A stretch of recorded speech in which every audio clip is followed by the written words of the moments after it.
Apple பல வருடங்களாக கீழே விழுந்து கொண்டிருக்கிறது. பலரும் பார்க்கிறோம்.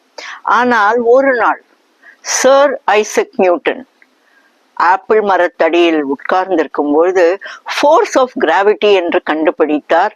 உலக சாதனை படைத்தார்.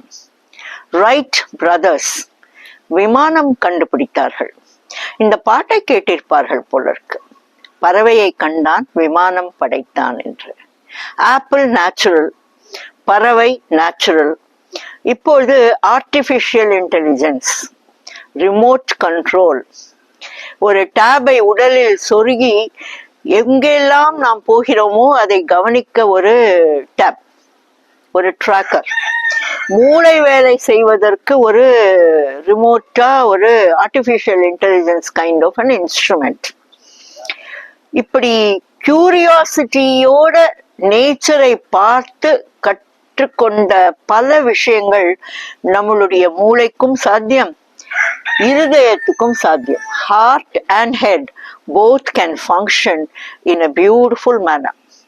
However, இப்பொழுது ஆர்டிபிஷியல் இன்டெலிஜென்ஸ் வந்துவிட்டது, ரிமோட் கண்ட்ரோல் வந்துவிட்டது, சிப்ஸ் வந்துவிட்டது என்று நாம் மூளையையும் இருதயத்தையும் அதிகமாக உபயோகிக்க தவறினால் அல்சைமர்ஸ் வரலாம், பார்க்கின்சன்ஸ் வரலாம், மூளை மழுங்கியே போய்விட்டது என்றுதான் நான் நினைக்கிறேன்.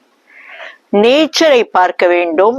வாக்கிங் கிளாஸ் ரூம், வெளியில் நடந்து குழந்தைகள் விளையாட வேண்டும்.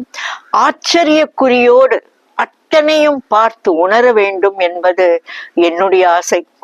என்னடா இந்த அம்மாவுக்கு வயதாகி விட்டது, அந்த காலத்தில் ஒரு ஹேண்ட் போன், மொபைல் போன்ல எல்லாம் பார்த்திருக்க கூட மாட்டார்கள், இவர்களுக்கு என்ன தெரிய போகிறது ஆர்டிபிஷியல் இன்டெலிஜென்ஸ் பற்றி என்று நீங்கள் நினைக்கலாம். நானும் அப்படிதான் நினைக்கிறேன். எனக்கு ஆர்டிபிஷியல் இன்டெலிஜென்ஸ் ரொம்ப கிடையாது, ஆனால் நேச்சுரல் இன்டெலிஜென்ஸ் அதிகமாக உண்டு. அண்ட் என்னை பற்றி எனக்கே மிகவும் பெருமையாக இருக்கிறது. அதனால் குழந்தைகளிடம் curiosity, walking, talking amongst themselves, running around, climbing a rock, climbing a tree, இவை அனைத்தும் வளர்த்து விட வேண்டும் என்பது என்னுடைய ஆசை.